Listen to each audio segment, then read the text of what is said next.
Film dimulai dengan adegan tokoh utama yang bernama Henry Brogan yang sedang mempersiapkan senjata snipernya. Ternyata, Henry dan rekannya berniat menembak terduga teroris bernama Valerie Dormov yang ada di dalam sebuah kereta yang berjalan cepat. Henry dan rekannya saling berkoordinasi tentang arah tembakan, jarak dan dalam kereta. Sampai akhirnya Henry sudah bersiap menembak. Namun rekannya memberitahu bahwa ada anak kecil yang mendekat dan Henry terpaksa harus menunda tembakannya karena ada anak wanita itu. Setelah anak itu pergi cukup jauh, akhirnya Henry bisa menembak Valerie Dormov dan mengenai tepat di lehernya. Valerie Dormov pun langsung meninggal di tempat. Setelah itu, kita diperlihatkan scene di mana Henry dan rekannya bertemu setelah misi itu. Di sana, temannya sangat kagum dengan Henry karena bisa menembak mati seseorang dari keretanya yang berjalan cepat. Sedangkan sudah pernah ada tim elit, 4 orang penembak jitu gagal membunuh Valerie Dormov. Dari informasi ini, kita dapat mengetahui bahwa Henry Brogan adalah penembak jitu terbaik. Scene berlanjut di mana terlihat Henry sedang membakar foto Valerie Dormov. Henry lalu memasang wajah menyesal dan memandangi di laut depan rumahnya. Tak lama kemudian, datang seorang pria bernama Dale Peterson. Tampaknya Dale ini adalah atasan Henry. Tak lama kemudian, mereka memulai berbincang-bincang dan Dale bertanya tentang keputusan pensiun Henry. Ternyata Henry membakar foto Valerie karena mungkin Henry berpikir bahwa Valerie adalah orang yang terakhir yang ia bunuh. Karena dari percakapan antara Dale dan Henry, kita dapat mengetahui alasan Henry ingin berhenti dan ia mulai terganggu. Dan Henry berkata jiwanya terluka karena ada 72 pembunuhan yang dilakukannya atas nama penjaga perdamaian. Dale pun seperti tak dapat menyangkal alasan Henry untuk pensiun, dan akhirnya Dale bertanya apa yang harus ia lakukan tanpa Henry. Henry pun menjawab dengan santai, "Wish me well," yang artinya doakan aku dan sehat. Lalu scene berlanjut di mana Henry datang ke tempat pemancingan yang menyediakan kapal juga untuk disewa. Henry menuju semacam kasir di mana ia harus membayar sejumlah uang untuk menyewa kapal. Saat sampai di sana, Henry bingung karena biasanya yang menjaga tempat itu adalah Jerry, temannya. Sekarang di tempat itu dijaga oleh seorang wanita yang bernama Denny. Setelah berbacot beberapa lama, Henry membayar $23,46 pada Denny untuk mendapatkan kunci kapalnya. Scene berganti di mana Henry bukannya memancing, namun malah ke sebuah kapal pesta ajib-ajib yang biasa dipakai oleh para bule. Dan di sana ia bertemu dengan teman lamanya yang bernama Jack. Setelah berbincang cukup lama tentang masa lalu, Jack memperlihatkan profil Valerie dan bertanya pada Henry apakah ia mengenal lelaki itu atau tidak.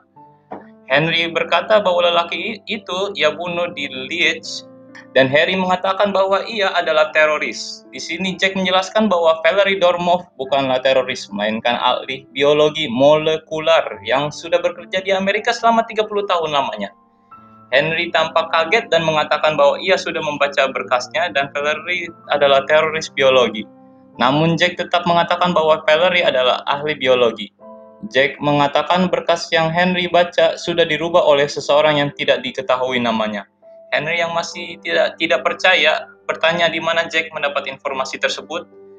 Jack pun bercerita tentang kawan lamanya yang bernama Yuri, dan tanpa pikir panjang, Henry meminta untuk dipertemukan dengan Yuri. Jack lalu membuat janji dengan Yuri melalui pesan yang terinskripsi bahwa mereka ingin bertemu di Budapest. Scene berpindah di mana ada seorang pria dan wanita yang sepertinya memiliki pangkat besar dalam DIA. Mereka dapat mendengar percakapan Jack dan Henry tentang Valerie. Mereka tampak sangat bingung dengan apa yang harus dilakukan Henry yang telah mengetahui rahasia Valerie. Mereka akhirnya berdebat tentang cara membunuh agen super Henry Brogan ini. Dan akhirnya si wanita yang mengaku bahwa Henry adalah anak buahnya berkata akan mengirim teman-temannya. Scene berpindah di mana Henry menemukan sebuah alat GPS tracking di kapal yang ia sewa. Hal ini membuat Henry merasa curiga pada Denny yang menggantikan Jerry secara tiba-tiba. Mereka cukup berdebat dan Denny tetap tak mengerti maksud dari perkataan Henry, yang pada akhirnya Henry mengajak Denny untuk makan malam di sebuah restoran bernama Pelican Point. Saat Henry sampai, ia menunjukkan sebuah kertas di mana ada foto Denny dan biodatanya sebagai agen DIA. Henry pun menjelaskan latar belakang Denny yang memiliki seorang ayah polisi dan lainnya. Denny pun tampak kaget dan bertanya di mana Henry mengetahuinya dengan Sombong manusia satu ini menjawab 25 tahun setia pada DIA. Lu bakal punya banyak teman, oke. Dan akhirnya Danny mengakui bahwa ia diminta oleh Dale Peterson, si pria botak itu, untuk mengawasi Henry di masa pensiunnya. Akhirnya mereka berpisah setelah cukup lama mengobrol di Pelican Point. Henry menawarkan untuk mengantar Danny, tapi wanita itu menolak dengan menunjukkan di mana apartemennya berada. Yang nantinya ini akan berguna di scene selanjutnya. Scene berpindah di mana diperlihatkan Jack sedang meminum sebotol champagne dan Jack merasakan ada seorang yang berkeliaran di kapal mewahnya. Jack mengambil pistol dan tak lama kemudian muncul beberapa orang dengan senjata api. Jack cukup memberikan perlawanan sebelum akhirnya ia dan jablainya harus dibuang di laut. Di malam yang sama terlihat Henry yang sedang tertidur harus terbangun karena HP-nya menyala dan menampilkan tulisan alarm lengkap dengan lampu warna merah tanda bahaya. Lalu Henry melihat beberapa orang yang berpakaian serba hitam sedang menuju rumahnya. Henry mengetahui bahwa mereka dikirim untuk membunuhnya. Mereka adalah anggota tim Henry dulu yang dikirim oleh wanita tadi. Dan bukannya main tanpa kesulitan, Henry berhasil membunuh teman-temannya dengan mudah. Henry teringat dengan rekannya yang ada di dalam kereta saat scene pertama kali bernama Marino. Ia menanyakan Marino sedang ada di mana dan sedang apa. Marino mengatakan bahwa ia sedang ada tugas mengawas sebuah rumah. Henry meminta Marino untuk cepat pergi dari tempat itu dan bertemu dengan dirinya di sebuah tempat. Belum sempat mereka berbicara, Henry mendengar suara tembakan dari telepon Marino. Setelah itu, Henry pun secepat kilat petir datang ke apartemen Danny karena ia merasa Danny juga dalam bahaya. Henry meminta Danny bersiap secepatnya dan bertanya apakah ada kapal yang sangat cepat agar mereka bisa kabur dari tempat itu. Lalu Danny menuju tempat di mana kunci itu disimpan. Kunci kapal maksud saya. Namun Danny tak tahu di sana sudah ada yang menunggu seorang pria yang mencoba membunuh Danny. Terjadi pertempuran sengit piting memiting antara mereka. Dan saat Danny hampir kalah terdengar suara tembakan. Dan dengan sombong, Danny berkata berapa banyak pasukan yang dibawa orang itu karena mereka semua pasti sudah mati oleh Henry. Setelah itu pun Danny bisa comeback dan memenangkan pertandingan tersebut. Tak lama Henry datang kepada Danny dan menanyakan apakah ia baik-baik saja. Lalu Danny memberitahukan bahwa pelakunya adalah Lassiter, seorang wanita yang tadi awal gue bilang dia mendengar percakapan Jack dan Henry. Lassiter yang mengirim rekan Henry untuk membunuh Jack, Danny, dan Henry, namun gagal. Setelah itu, Henry dan Danny pergi dengan kapalnya. Scene berpindah di mana Lassiter sedang berbicara dengan seorang lelaki sembari melihat foto-foto mayat rekan Henry yang telah mati malam kemarin. Lelaki itu tampak kesal dengan cara Lassiter yang gagal membunuh Henry dan menimbulkan korban yang cukup banyak. Lelaki itu pun berkata bahwa ia ingin meminta Gemini yang membunuh Henry. Yang dari sini kita belum tahu Gemini itu apa maksudnya. Scene berpindah di mana Danny dan Henry sedang duduk di sebuah pulau pasir. Tak lama kemudian datang seorang pria Cina dengan pesawat yang mendarat dekat mereka. Ternyata pria Cina ini bernama Baron. Ia merupakan teman lama Henry dan Jack. Baron datang untuk menyelamatkan mereka berdua dan membawa mereka ke rumahnya di Cartagena. Scene berganti di mana Dale Peterson sedang bersama anaknya di sekolah dan Dale menerima telepon dari Henry. Di sini Henry bertanya pada Peterson apakah Marino dan Jack telah meninggal. Dan Dale Peterson mengatakan benar bahwa mereka sudah meninggal. Dale meyakinkan Henry bahwa ini bukan ulahnya dan ia tak tahu tentang penyerangan ini. Tapi Dale memberikan sebuah informasi bahwa Lassiter mengirim Gemini kepada Henry untuk membunuhnya. Henry yang kaget mendengar kata Gemini pun bertanya apakah Valerie Dormoff ada hubungan dengan Gemini dan Dale pun mengiyakan bahwa Dormoff pernah bergabung dalam proyek Gemini. Setelah mengetahui ini, Henry pun memberitahu pada Danny dan Baron tentang Gemini yang mengincar mereka. Danny pun mengatakan bahwa Gemini adalah paramiliter swasta milik Clay Ferris. Clay Ferris adalah lelaki yang tadi berbincang dengan Lassiter. Scene berlanjut di mana Henry baru saja bangun pagi dan ia melihat seseorang sedang bergerak di atap rumah Baron. Dengan sigap ia mengambil senjata dan membangunkan Danny dan Baron.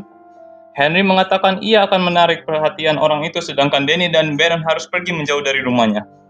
Akhirnya Henry melawan orang itu dan kejar-kejaran terjadi di antara mereka.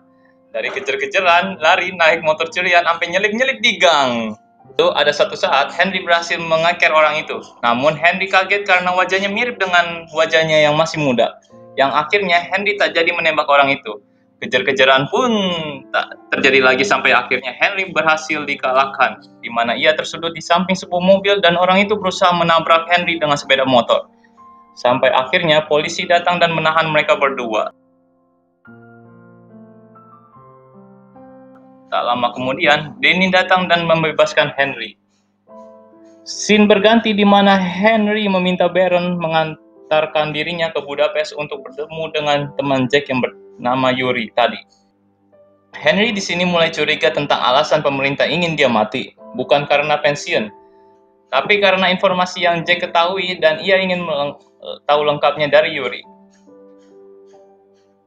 Mereka langsung berangkat dengan pesawat yang dikendalikan Baron yang so asik nyanyi padahal fales. Oke. Ada adegan di mana Danny merawat luka akibat perkelahian Henry dan orang tadi. Danny pun sadar bahwa wajah mereka mirip dan Danny bertanya apakah Henry pernah bercocok tanam bersama cewek yang mana gitu terus tanpa sadar ia punya anak. Yang tentu saja dijawab oleh Henry nggak pernah. Setibanya di Budapest, Danny dengan rasa penasarannya membawa topi yang dijatuhkan orang tadi saat melawan Henry ke lab DNA di sana. Dan ternyata DNA Henry dan orang itu sama, bukan identik, tapi sama. Yang berarti ada dua Henry di dunia ini, yang mana sangat tidak mungkin. Dan akhirnya mereka sadar bahwa proyek yang dimaksud oleh Ferris dan Lassiter adalah cloningan Henry ini. Sampai akhirnya mereka bertemu dengan Yuri. Dan akhirnya di sini semua jelas mengenai siapa Dormov dan apa yang dilakukan Lassiter dan Ferris. Jadi, Ferris dan Dormov ini melakukan eksperimen tentang manusia cloning untuk menciptakan militer terkuat yang pernah ada. Oleh karena itu, Henry adalah orang yang menjadi bahan cloning oleh Ferris karena tak ada yang sehebat Henry. Yuri menceritakan bahwa orang yang menyerang dirinya kemarin adalah cloning pertama yang mereka ciptakan. Ferris membesarkan cloningan itu seperti anaknya sendiri, dan Yuri berkata tentang Ferris yang ingin menciptakan cloning Henry secara massal. Dan kali ini cloningannya tanpa perasaan, emosi, dan tanpa kemampuan untuk bertindak di luar perintah. Lantas, hal ini membuat Dormov dan Ferris berselisih, karena Dormov tidak setuju membuat cloningan yang digunakannya hanya sebagai alat militer. Oleh karena itu, Dormov langsung ingin kembali ke Rusia. Namun Ferris yang merasa terancam dengan keberadaan Dormov setelah semua yang mereka lakukan, Ferris dan Lassiter mengubah file berkas Dormov dan mengatakan bahwa ia adalah seorang teroris. Lalu mereka meminta Dale Peterson yang merupakan atasan Henry untuk menyuruh Henry membunuh pria ini karena Lassiter sudah gagal karena mengirim 4 orang yang diucapkan Marino di awal setelah Dormov meninggal. Scene berganti di mana Henry mengirim seorang bersepeda random kepada Lassiter yang bersedang di sebuah kafe dan meminta Lassiter untuk berbicara dengannya di telepon. Henry memberitahukan semua kebiasaan Lassiter di mana ia berada di jam segini, apa yang ia lakukan jam segini, rumahnya di mana, dan lainnya yang membuat Lassiter cukup takut. Berlanjut pada akhirnya Henry meminta cloningannya menjemput Danny untuk dibawa pulang karena ia tak ada hubungannya dengan semua ini. Lassiter pun setuju dan meminta Ferris mengirimkan cloningan ke Budapest untuk menjemput Danny. Singkat cerita, Danny sudah bersama dengan cloningan Henry dan Danny diminta untuk membuka baju dan celananya agar mengetahui tidak ada penyadap yang Danny bawa. Tapi sayangnya kita tidak diperlihatkan secara jelas bentuk tubuh Danny. Asu! Dan setelah yakin Danny tak membawa penyadap ataupun cloningannya itu, Dan setelah yakin Danny tak membawa penyadap apapun cloningan itu, meminta Danny untuk menelepon Henry. Yang ternyata cloningan ini tak pernah berniat membawa Danny kembali ke Amerika. Di sini cloning itu menyiapkan sebuah jebakan benang yang diikatkan pada sebuah bom, dan cloning itu mematikan semua listrik di tempat itu. Niatnya supaya gelap Henry lewat kena benang dan boom. Ya, kita tahu sih sebenarnya. Danny terus berkomentar tentang jebakan yang cloningan itu pasang. Dan akhirnya cloningan itu menutup mulut Danny karena terlalu banyak bicara. Tak lama kemudian bom yang dipasang cloning itu meledak dan ia mengira Henry telah terkena jebakannya. Saat ia datang ke tempat jebakan itu, ia tak melihat ada Henry di sana dan tiba-tiba ia dipukul dari belakang. Dan ternyata Henry selamat dari jebakan itu. Henry bergegas membebaskan Danny yang diikat, dan Danny mencabut salah satu giginya yang ternyata telah diselipkan di penyadap suara. Henry sempat bertanya-tanya tentang Clay Ferris kepada cloningan itu. Ia juga mengatakan semua cara melatih Clay Ferris yang pernah Henry rasakan saat bergabung di Gemini, yang ternyata sama dengan metode latihan si cloning itu.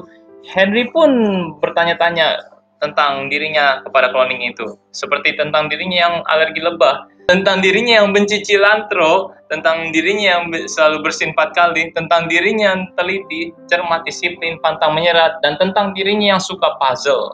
Pokoknya Henry di sini bertanya kepada cloning itu dengan menceritakan dirinya sendiri. Pada akhirnya si cloning itu memang merasakan semua yang dikatakan Henry benar adanya. Namun ia masih merasa tak ingin mengakui bahwa ia hanyalah cloningan. Akhirnya pertempuran tak terelakkan. Di sini Henry hampir kalah dengan cloningannya. Mungkin karena perbedaan umur mereka dan Henry sudah mulai lemah. Henry diselamatkan oleh Danny yang menembak cloningan itu. Lalu cloningan itu pun pergi meninggalkan Henry yang sekarat. Tak lama kemudian mereka keluar dari bangunan itu dan bertemu dengan Baron yang menunggu mereka di sebuah mobil. Henry pun meminta diantarkan ke Georgia oleh Baron. Scene berlanjut di mana cloningan itu datang kepada Ferris dan bertanya apakah dirinya cloningan dan lainnya. Akhirnya Ferris pun mengakui bahwa memang ia hasil eksperimen dari Ferris dan Dormov. Di sini kita tahu kalau Ferris menyebut cloningan itu dengan kata Junior, yang nantinya kita bakal pakai nama Junior untuk nama cloningan ini. Jadi di sini Junior terus bertanya mengapa ia membuat cloningan. Junior protes mengapa selama ini Ferris bilang bahwa ia diadopsi setelah Ferris menemukan dirinya yang dibuang di kantor pemadam kebakaran oleh seorang tuanya.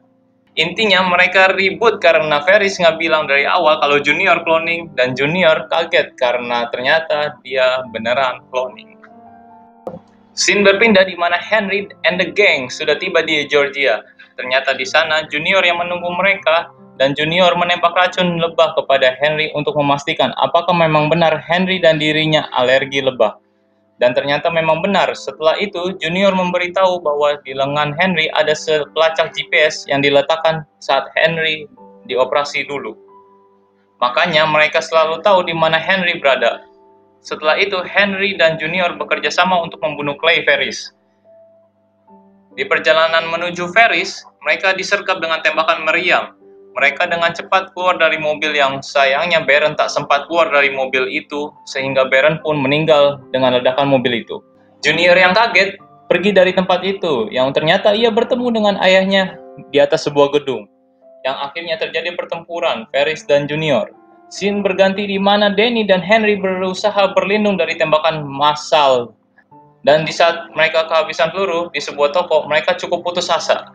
Henry mengambil 2 kapak dan satunya yang diberikan kepada Danny. Setelah beberapa orang masuk dan mengejar mereka, Henry bersiap melawan balik pakai kapak. Tiba-tiba Junior datang dan membersihkan mereka semua. Pada akhirnya Henry berterima kasih dan pada saat mereka sedang mengobrol, tiba-tiba datang satu orang lagi yang cukup jago dan susah mati. Mereka bertempur cukup lama, namun akhirnya mereka berhasil membunuh orang itu. Namun kaget bukan main saat mereka melihat wajahnya, ternyata itu adalah cloningan Henry yang lainnya lagi. Namun kali ini cloningan itu adalah cloningan yang tanpa perasaan dan emosi itu. Sampai akhirnya Ferris datang dan berbicara kepada Henry dan Junior tentang mimpinya yang menciptakan pasukan terkuat. Namun Junior marah dan menodong SMG kepada Ferris. Henry menghentikan Junior dan berkata kalau ia tidak boleh membunuh Ferris. Baru aja Ferris senyum, jeder ditembak sama Henry. Jeder ditembak, oke benar emang. Lalu scene berlanjut di mana Danny dan Henry melihat Junior yang sedang mengobrol dengan teman-teman di kuliahnya. Setelah berpamitan pada teman-temannya, mereka semua berbincang tentang Junior yang 30 tahun lagi akan terlihat tua seperti Henry. Lalu film pun berakhir.